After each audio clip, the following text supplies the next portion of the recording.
qui concerne les médicaments, malheureusement, comme tous les ans, on présente des résultats d'essais qui ne sont pas positifs. Donc, il y a un médicament qui est la ceftriaxone, qui avait pour but d'augmenter l'expression des transporteurs du glutamate et donc protéger de la mort cellulaire par le phénomène excitotoxique. Ça a été évidemment montré que les propriétés neuroprotectrices étaient observées dans des techniques in vitro.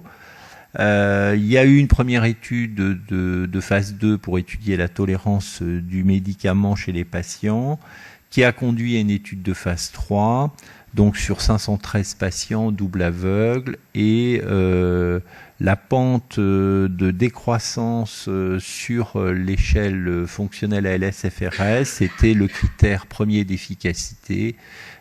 Cette étude a été arrêtée avant son terme. Il n'y avait aucun effet. L'olésoxime, il a été montré que cette molécule, sur un modèle murin de souris exprimant une mutation du gène de la SOD, qu'on avait un effet neuroprotecteur via une modulation de l'activité mitochondriale. Il y a une étude multicentrique réalisée sur 512 patients. On a observé un effet, mais qui reste marginal sur l'échelle fonctionnelle.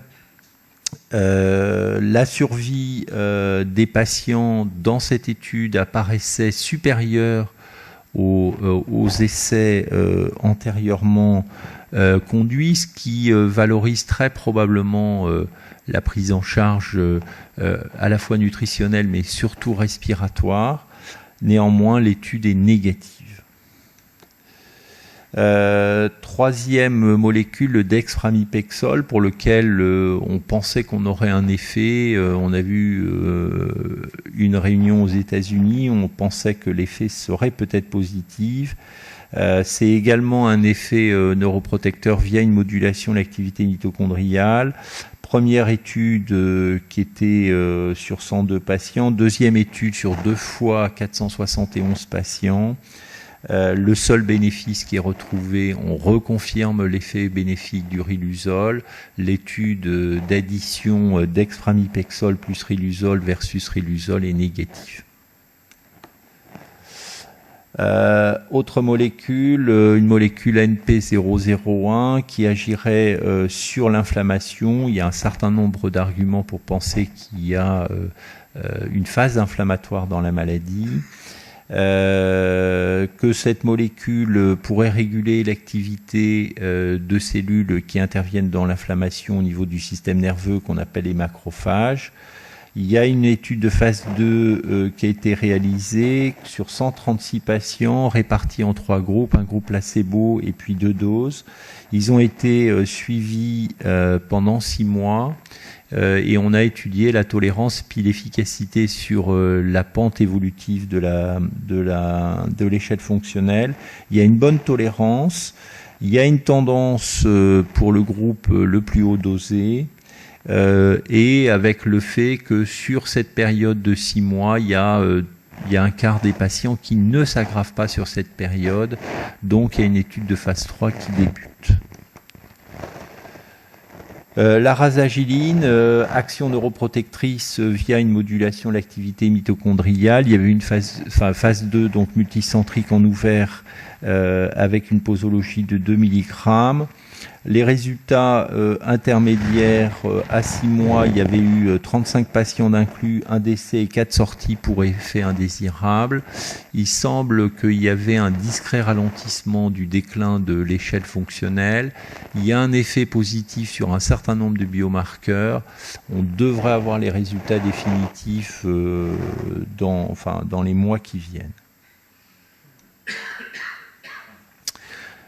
On sort des essais thérapeutiques et c'est un peu plus général, c'est les dosages de vitamine E et le fait qu'on peut faire une supplémentation contrôlée et regarder par rapport au risque de développer la maladie.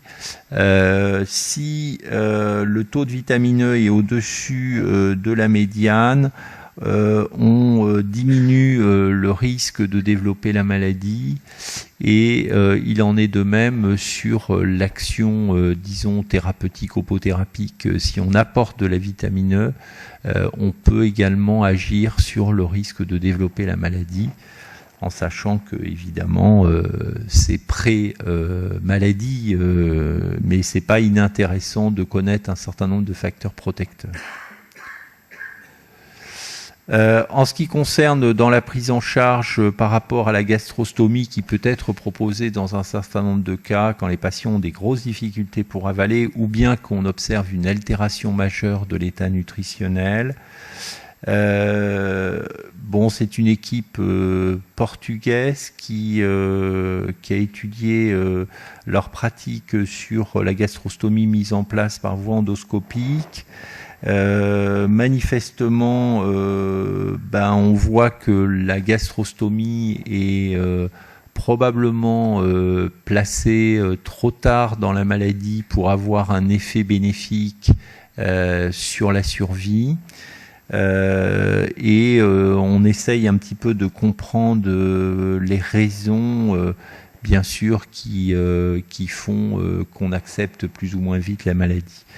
Ce qui est clair, c'est qu'on a une partie de la réponse. L'équipe italienne d'Adriano Occhio a étudié l'existence de la répercussion d'éventuels troubles évidemment discrets du comportement ou de troubles discrets sur le plan cognitif.